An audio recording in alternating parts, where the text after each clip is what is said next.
Hello friends, आज मैं आपके साथ इकोनॉमिक्स का बल्कि इंटरनेशनल इकोनॉमिक्स का एक टॉपिक लेके आया हूँ। और टॉपिक का नाम है गेन्स फ्रॉम इंटरनेशनल ट्रेड। कि इंटरनेशनल ट्रेड से गेन्स क्या होते हैं, ये हम लॉन्ग वीडियो के हिसाब से, लॉन्ग क्वेश्चन के हिसाब से अटेम्प्ट करने लगा हूँ। और जिस हिसाब से पेपर में लिखना है उस हिसाब से मैंने इसको अटेम्प्ट किया है। इस टॉपिक की या चैप्टर की बाकी सारी वीडियोस के लिंक्स आपको इस वीडियो के डिस्क्रिप्शन में मिल जाएंगे। तो चलिए विदाउट वेस्टिंग एनी टाइम शुरू करते हैं कि अगर आपको क्वेश्चन आ गया गेन्स फ्रॉम ट्रेड तो आपने किस तरीके से उसको अटेम्प्ट करना है। चलिए शुरू करते हैं। इंटरनेशनल, सबसे पहले तो इंट्रोडक्शन लिखनी बहुत ज़रूरी है किसी भी क्वेश्चन के लिए। International trade is the exchange of goods, services and resources between countries. तो इंटरनेशनल ट्रेड होता क्या है? कंट्रीज के बीच में गुड्स का, सर्विसेज का या रिसोर्सेज का एक्सचेंज करना। It allows nations to sell their surplus output and buy what they cannot produce efficiently। ये कंट्रीज को अलाउ करती है कि जो वो ज़्यादा बनाते हैं वो बाहर बेचते हैं, और जो वो नहीं बना पाते वो बाहर से खरीद लें। The world economy today is deeply interconnected and trade is one of the main forces driving economic growth, technological progress and higher living standards. आपको तो पता है आजकल के ज़माने के हिसाब से कंट्रीज आपस में इतनी ज़्यादा इंटरडिपेंडेंट है कि वो एक दूसरे के ऊपर इतनी ज़्यादा डिपेंडेंट है कि उनकी इकोनॉमिक ग्रोथ कैसे होगी, टेक्नोलॉजिकल प्रोग्रेस कैसे होगी और हायर लिविंग स्टैंडर्ड्स होंगे या नहीं होंगे, ये सारी चीज़ें डिपेंड करती हैं कि उनका आपस में ट्रेड कैसा होगा। अब जैसे यूएसए है, वो हर तीसरे दिन कोई ना कोई टैरिफ और लगा देता है या टैरिफ कर देता है। जिस टाइम पे ये मैं वीडियो बना रहा हूँ, क्या पता ये आप 10 साल बाद देखें तो ये ना हो। इस टाइम पे 2025 में जो डोनाल्ड ट्रंप हैं, वो हर तीसरे दिन किसी ना किसी पे टैरिफ लगा देते हैं। तो उनको बाद में पता लगता है कि भाई हमने तो इन पे टैरिफ लगा दिया, जब ये टैरिफ लगा रहे हैं तो हमारे जो लोग हैं उनको भी महंगा सामान मिल रहा है और उनकी स्टैंडर्ड ऑफ लिविंग डाउन हो रही है। बाद में वो उस डिसीजन को रिवर्स कर देते हैं। समझ गए बात? तो हर एक कंट्री दूसरी कंट्री पे डिपेंडेंट है। ग्लोबलाइजेशन का ज़माना चल रहा है। The fundamental idea behind international trade is that countries benefit from trading with one another rather than remaining self sufficient. कि सेल्फ सफिशिएंट ना रहें, एक दूसरे पे डिपेंडेंट हो जाएं, तभी सबका भला हो सकता है। These benefits are called gains from international trade। In benefits को gains from international trade या gains from trade international economics में कहा जाता है। ठीक है, अब इसका मीनिंग क्या है, चलिए डिस्कस करते हैं। Gains from international trade refers to increase in welfare output and consumption that countries enjoy when they engage in trade compared to when they operate in isolation। Gains from international trade का मतलब ये होता है कि countries का जो welfare है बढ़े, आउटपुट बढ़े, कंजम्पशन बढ़े, एम्प्लॉयमेंट बढ़े, पर कैपिटा इनकम बढ़े, जीडीपी वगैरह सब कुछ बढ़े। ठीक है, जब वो ट्रेड कर रहे हैं, बजाय इसके कि वो आइसोलेशन में ही भटकते रहें। जैसे नॉर्थ कोरिया आइसोलेशन में बैठा रहता है, ठीक है, तो वहाँ पे पता ही नहीं लग रहा, क्योंकि मीडिया वगैरह इतना ज़्यादा स्टेट कंट्रोल्ड है, पता नहीं लग रहा कि सिचुएशन क्या चल रही है। तो आइसोलेशन में रहने से अच्छा है आपस में ट्रेड करें और म्यूचुअल बेनिफिट लें। ठीक है, trade enables each country to specialize in producing goods and services for which it has an advantage and import others at a lower cost। तो ट्रेड के अंडर वो कंट्रीज जो खुद अच्छे से बना पा रही हैं, कम कॉस्ट में बना पा रही हैं, वो तो खुद बना लेंगी और वो बाहर कंट्रीज में बेचेंगी, और जो वो नहीं बना पा रही वो बाहर से खरीद लेंगी। As a result world resources are used more efficiently and total global output expands. तो इससे क्या होता है, जो कंट्री जिस काम में एफिशिएंट है वो काम करेगा, बाकी दूसरे से खरीद लेगा। इससे क्या है, वर्ल्ड के रिसोर्सेज का अच्छा यूटिलाइजेशन हो जाता है, फुलर यूटिलाइजेशन हो जाता है। ठीक है,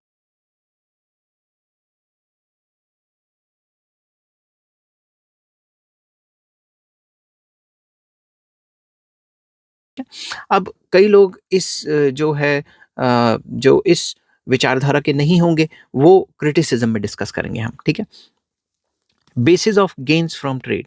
गेन्स फ्रॉम ट्रेड के बेसिस क्या हो सकते हैं, किस बेस पे गेन्स होंगे ट्रेड पे? The gains arise when countries are not identical. Countries एक जैसे नहीं होने चाहिए। That is they differ in resources, उनके रिसोर्सेज अलग अलग होंगे, स्किल्स अलग अलग होंगे, टेक्नोलॉजी और क्लाइमेट सिचुएशंस अलग अलग होनी चाहिए। There are two major basis of trade, that is absolute advantage जो एडम स्मिथ ने दी थी। इसके ऊपर मैंने ऑलरेडी लॉन्ग वीडियो अपलोड की हुई है। अगर आपको लॉन्ग क्वेश्चन में आ जाता है एब्सोल्यूट कॉस्ट एडवांटेज, तो आपको, या एब्सोल्यूट कॉस्ट डिफरेंस, तो आपको वो वीडियो देखनी चाहिए। अगर आपको वो वीडियो नहीं मिल रही तो मुझे कमेंट कर देना, मैं आपके साथ लिंक शेयर कर दूंगा। A country gains if it can produce a good more efficiently with fewer resources than another country. कि एक कंट्री को फायदा तभी होगा दूसरे कंट्री के साथ ट्रेड करके, जब वो कोई भी पर्टिकुलर चीज दूसरे कंट्री से सस्ते में और एफिशिएंटली बना पा रहा है। ठीक है। Each nation should specialise in goods where it has absolute cost advantage and trade for others. हर एक कंट्री को वही माल बनाना चाहिए जिसमें उसको कॉस्ट एडवांटेज है, और वही माल बाहर बेचना चाहिए और बाहर से वो खरीदना चाहिए जिसमें उसको कॉस्ट एडवांटेज नहीं है। दूसरा जो कॉन्सेप्ट आ जाता है इसके अंदर, वो आ जाता है कंपैरेटिव कॉस्ट एडवांटेज या कंपैरेटिव एडवांटेज। इसके ऊपर भी मैंने लॉन्ग वीडियो अपलोड की हुई है, आप मेरे चैनल पे जाके चेक कर सकते हैं। अगर आपको नहीं मिल रही तो मुझे कमेंट कर दें, मैं आपके साथ लिंक शेयर कर दूंगा। ये दी थी डेविड रिकार्डो ने। वो क्या कहते थे, if even if one country is less efficient in producing all goods, trade is still beneficial. अगर कोई भी एक कंट्री दोनों के दोनों काम ही लेस एफिशिएंटली कर पाता है, या एक कंट्री दोनों के दोनों काम मोर एफिशिएंटली कर पाता है दूसरे कंट्री से, फिर भी उसमें कंपैरेटिव एडवांटेज देखनी चाहिए और फिर भी ट्रेड हो जाएगा। इसका मैं आपको एग्जांपल देता हूँ। फॉर एग्जांपल, मैं टीचिंग भी कर सकता हूँ, मैं अपनी गाड़ी भी अच्छे तरीके से धो सकता हूँ। जो धोने आता है उससे अच्छे से धोऊंगा, क्योंकि मेरी गाड़ी है तो मुझे तो अपनी गाड़ी से प्यार होगा ही, ठीक है, होगा ही। तो अब मैं ये देखूंगा यार मेरे को फायदा किसमें है, टीचिंग में ज्यादा पैसे आ रहे हैं तो टीचिंग कर लूंगा, धोने के लिए बंदा रख लूंगा। समझ रहे बात? A nation should specialise in the product where its relative disadvantage is least और अपॉर्चुनिटी कॉस्ट इज लोअर। हमें वही चीज बनानी चाहिए जिसमें हमें कम से कम डिसएडवांटेज है। ये थ्योरी ये कहती है, कंपैरेटिव कॉस्ट एडवांटेज थ्योरी ये कहती है।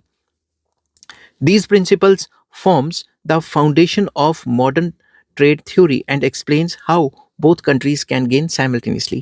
ये दोनों थ्योरीज ही मॉडर्न थ्योरीज के लिए बेस हैं, और ये हमें बताती हैं कि भाई कंट्रीज को गेन कब होना होगा और कब होना चाहिए और क्या क्या कंट्रीज को करना चाहिए। ठीक है, तो अब आ जाते हैं types of gains from trade.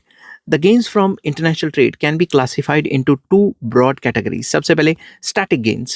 These are the immediate and measurable benefits that arise from trade, such as ये measurable होते हैं, efficient allocation of world resources हो रहा है तो हमें पता लग जाएगा हाँ जी हो रहा है। Expansion of output and consumption possibilities, हमें ये भी पता लग जाता है कि बिफोर ट्रेड कितनी जो कंजम्पशन एंड आउटपुट हो रही थी और ट्रेड के बाद कितनी हो रही है, ये भी मेजरेबल है। नेशनल इनकम इंक्रीज हो रही है, ये भी मेजरेबल है।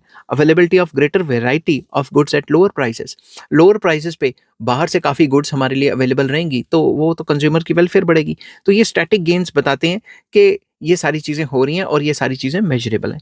Static gains are usually represented through production possibility curves and terms of trade analysis. तो ये टर्म्स ऑफ ट्रेड के थ्रू या प्रोडक्शन पॉसिबिलिटी कर्व्स के थ्रू हम दिखा सकते हैं।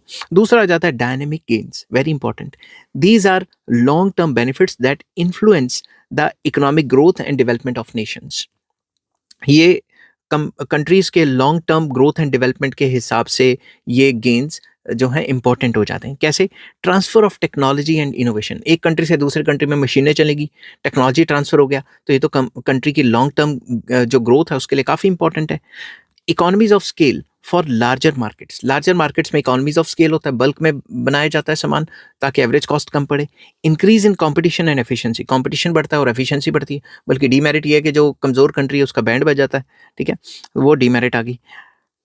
कैपिटल फॉर्मेशन एंड इंडस्ट्रियलाइजेशन, ज़्यादा से ज़्यादा इन्वेस्टमेंट्स होती हैं और इंडस्ट्रियलाइजेशन बढ़ती है। Higher productivity and employment opportunities ज़्यादा हो जाती हैं पहले से, तो ये डायनेमिक गेन्स आ गए।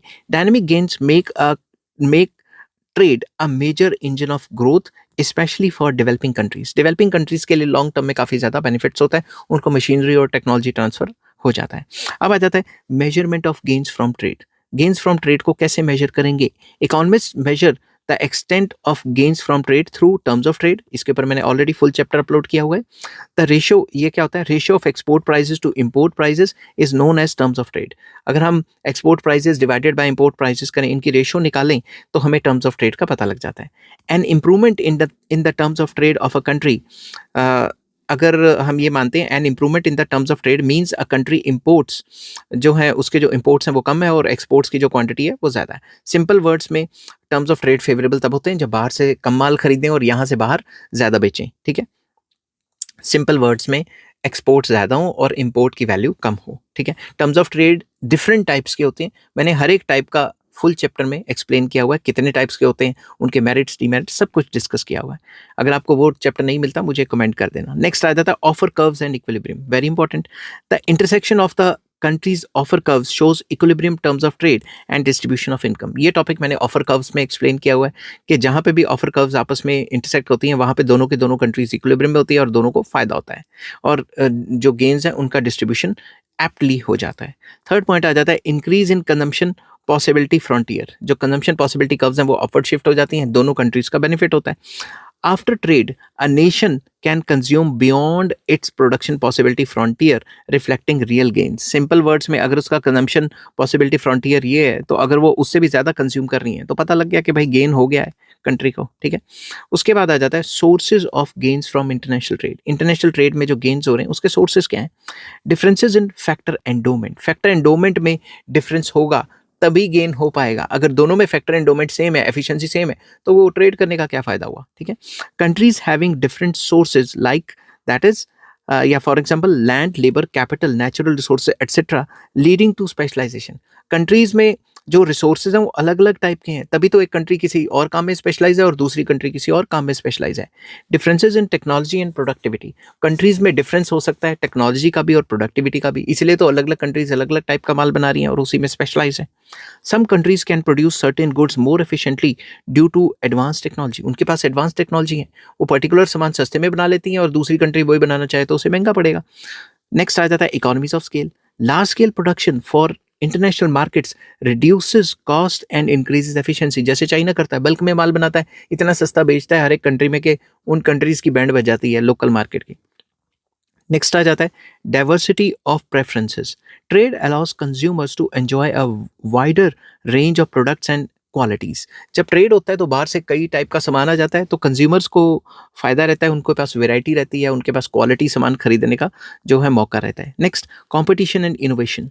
Exposure to global markets pushes firms to innovate, improve quality and reduce prices.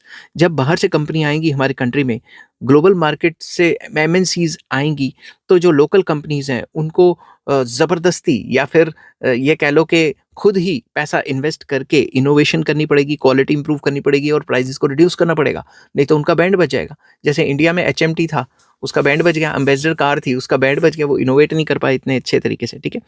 तो नेक्स्ट आ जाता है distribution of gains from trade. ये जो गेन्स फ्रॉम ट्रेड हुए हैं, इसका डिस्ट्रीब्यूशन किस तरीके से होगा? Although trade increases total welfare, the gains are not distributed equally. वैसे तो देखा गया ओवरऑल तो वेलफेयर होगी, मगर जो गेन्स होंगे वो इतने अच्छे तरीके से डिस्ट्रीब्यूट नहीं हो पाते। ज़्यादातर जो अमीर कंट्रीज़ हैं उनको फ़ायदा रह जाता है और जो गरीब कंट्रीज़ हैं वो नुकसान में रहती हैं, ठीक है। तो इसीलिए आप इसको अच्छे से जो है देख सकते हैं कि जो अमीर कंट्रीज़ हैं उनको ज़्यादा फ़ायदा हो जाता है और जो गरीब कंट्रीज़ हैं उनको कम फ़ायदा रहता है, ठीक है। Developed countries often gain more due to better technology and stronger bargaining power. उनकी बार्गेनिंग पावर जो है स्ट्रॉन्ग है और उनकी जो टेक्नोलॉजी है सुपीरियर है, इस वजह से वो काफ़ी ज़्यादा बेनिफिट ले जाते हैं, ठीक है। Next, with in a country export industries and consumers usually benefit while import competing industries may lose। Basically जो एक्सपोर्ट वाली जो कंपनीज हैं उनको तो फ़ायदा हो जाता है और जो इंपोर्ट वाली कंपनीज हैं उनका बैंड बच जाता है, क्योंकि जो आप इंपोर्ट कर लोगे तो वो लोकली मेड मटेरियल महंगा होगा और जो बाहर से लाओगे वो सस्ता होगा, तो इंपोर्ट करने वाली कंपनियों का बैंड बच जाता है। मतलब इंपोर्ट करने वाली कंपनियों का नहीं, वो गुड्स जो हम बाहर से इंपोर्ट कर रहे हैं वैसी कंपनीज का जो है वो सिमिलर टाइप के प्रोडक्ट बनाने वाली कंपनियों का बैंड बच जाता है। Policies like trade adjustment assistance, skill development and diversification can help to distribute the benefit more evenly। अगर हम ऐसी पॉलिसीज़ लाएं कि ट्रेड एडजस्टमेंट की असिस्टेंस दें कि जो डेवलप कंट्रीज़ हैं, जो बाकी कंट्रीज़ को लॉस हो रहा है डेवलपिंग या अंडर डेवलप कंट्रीज़ को, तो डेवलप कंट्रीज़ उनको थोड़ी असिस्टेंस दे दें, उनकी स्किल डेवलपमेंट पे काम करें, डाइवर्सिफिकेशन करें, तो ये जो गेन्स फ्रॉम ट्रेड हैं इनको इवनली डिस्ट्रीब्यूट किया जा सकता है। अब आ जाते हैं लिमिटेशंस और बुराइयाँ इस टॉपिक की। सबसे पहला, unequal gains. The benefits are not evenly shared between rich and poor nations। Rich countries को ज़्यादा फायदा हो जाता है, पुअर को फायदा नहीं होता। फायदा करके लिबरलाइजेशन, प्राइवेटाइजेशन, ग्लोबलाइजेशन ला के जो अमेरिका है उसने हर जगह पे अपनी कंपनीज भेज दी, Pepsi, Coca Cola, burger King वगैरह, ये मैकडी वगैरह सब जगह लेज वगैरह भेज दिए और खुद प्रॉफिट कमा लिया और उनको वादा दे दिया कि तुम्हें भी प्रॉफिट होगा, मगर उन कंट्रीज को इतना बेनिफिट नहीं हो पाया। Next, dependency. Excessive reliance on foreign trade में make developing countries dependent on developed nations. तो अगर आप ज़्यादा डिपेंडेंसी करते हो, बाहर से ही उस चीज़ पे डिपेंड हो जाते हो, और अगर कभी भी वो जो है वो कट कर दे वो सामान आपको भेजना वो कंट्री, तो आपकी बैंड बच जाएगी। तो एक्सेसिव डिपेंडेंसी भी नहीं होनी चाहिए। Next, terms of trade deterioration. For primary goods exporters, terms of trade often worsen over time. जो प्राइमरी गुड्स के जो प्राइमरी गुड्स के जो एक्सपोर्टर हैं उनका over the period of time उनको नुकसान होता है। प्राइमरी गुड्स मतलब एग्रीकल्चर एंड जो रिलेटेड गुड्स हैं उससे। तो वो जो एक्सपोर्टर्स होते हैं उनके जो प्राइजेस उनको उतने नहीं मिल पाते जितने वो यहाँ से सामान खरीद रहे हैं। तो सिंपल वर्ड्स में वो जो माल बेच रहे हैं उनको कम पैसा मिल रहा है बाहर, और जो बाहर से खरीद रहे हैं उनको ज़्यादा पैसा देना पड़ रहा है, तो उनका बैंड बच जाता है, उनकी terms of trade over the period of time खराब हो जाएंगी। Next, structural problems.